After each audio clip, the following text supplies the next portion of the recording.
I watched some hoops yesterday. I watched Golden State just because Mark Jackson's a buddy, and I wanted to see how they would fare. Those have been, greatly contested games. Fun, overtime, back and forth with that. And did watch, some of the Knicks and the Pacers as well. And I look forward to Oklahoma City against Memphis. McLevin was asking what's been the most important injury. Is that what the phrasing is on this? Impactful? Right. Because it has to be Russell Westbrook because they have a chance to go to the finals with him. Without him, I don't even think they get by Memphis. Rondo, they're not going to the Eastern Conference Finals.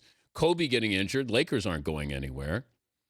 Derrick Rose, you could say that one would be right there with Russell Westbrook because they could go to the Eastern Conference Final.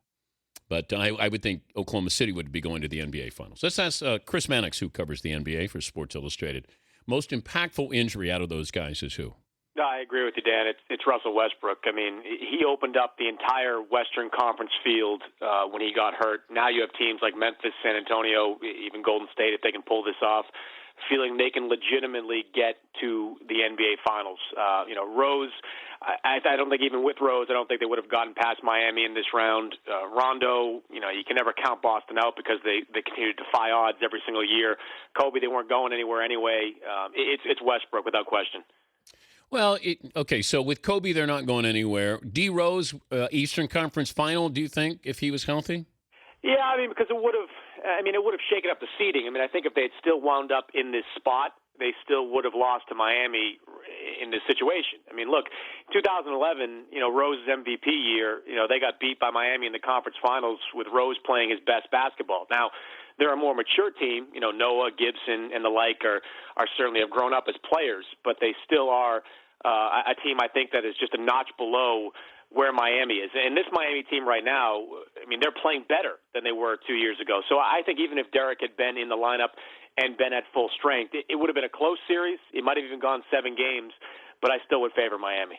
Here's the concern I have with Derrick Rose, and obviously you're well connected with this and make phone calls on it, but talking to somebody on Friday night, this is mental with Derrick Rose. And that's the scary part for the Bulls and Derrick Rose. The knee itself, they think, is game ready. But as far as him mentally being out there, that's the disconnect. And how do you rehab a brain?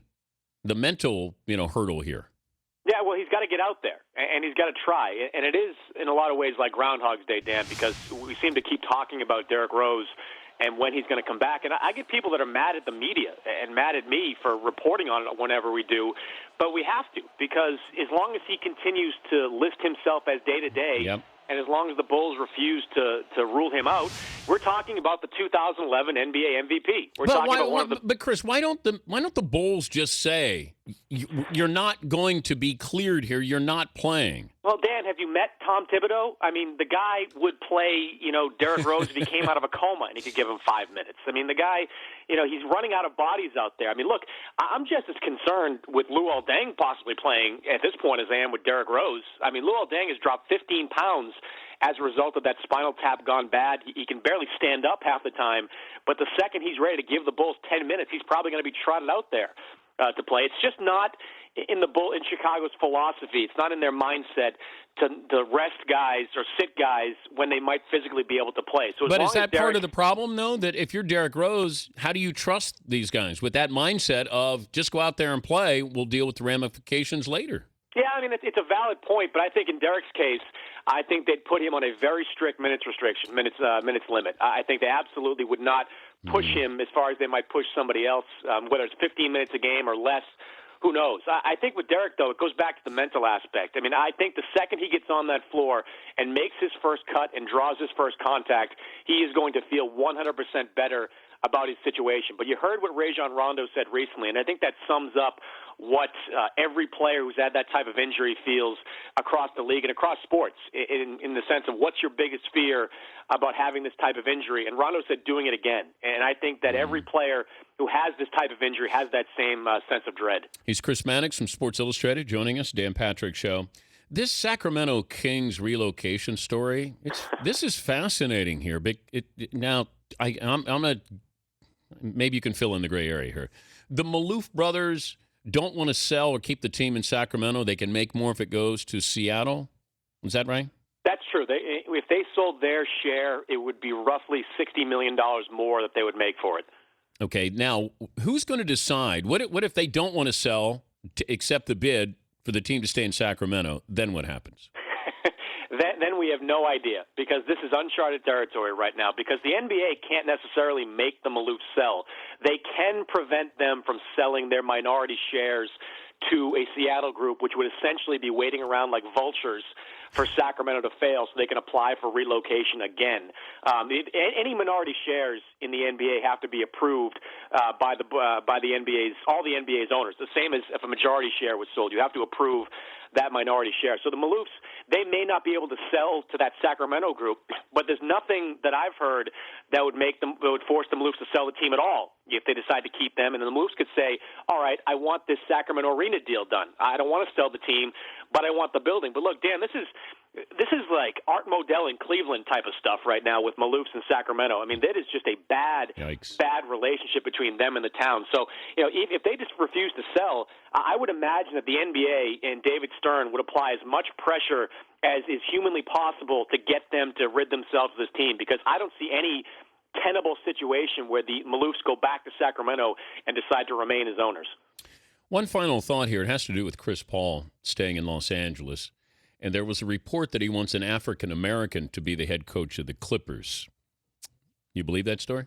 I don't. I mean, I'm not going to say I don't believe it, but I've not heard that. I mean, look, Chris Paul wants to win no matter what. If the guy's white, green, blue, it doesn't really matter. Black, I don't think Chris Paul cares all that much. He wants the best coach humanly possible, and if that's a Stan Van Gundy, I think Chris Paul would take him. I mean, if Phil Jackson came up and said, "I want to coach the Clippers," I think Chris Paul would jump at the opportunity to do that. But look, ultimately, Dan, I think Chris is far more likely than any other free agent out there, top free agent out there, including Dwight Howard, to go back to L.A. because he is going to have unbelievable personnel type control with that franchise. I mean, they are going to run so many decisions by him, including the one for the head coach before they make them. I mean, he is going to be the face of that franchise. I know he likes living in Southern California.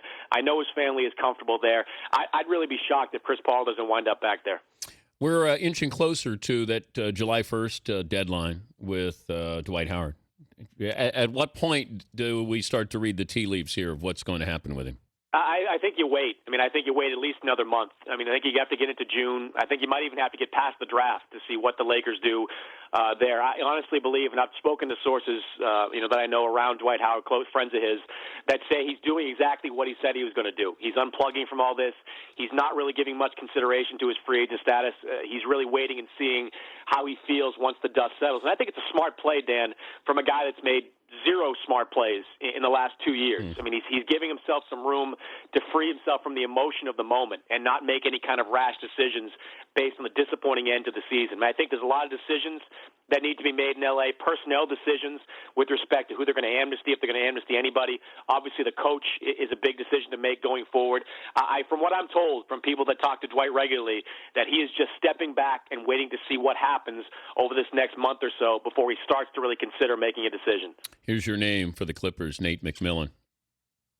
Nate's a good coach, no question about it, but I don't know. Nate's offenses have been pretty bad over the years. I mean, he's a very good defensive coach. He's a disciplinarian on that end of the floor, but he's never been a great offensive mind. And I feel like with the Clippers, you want if you're going to replace Vinny Del Negro, which, is no guarantee at this point, if you're going to replace Vinny, you want a smart and complex offensive mind, someone that can take advantage of the weapons that the Clippers do have. Like I said, Nate, an excellent defensive coach, but he's never been known as having this broad and diverse offensive system like some of the other top offensive guys out there have.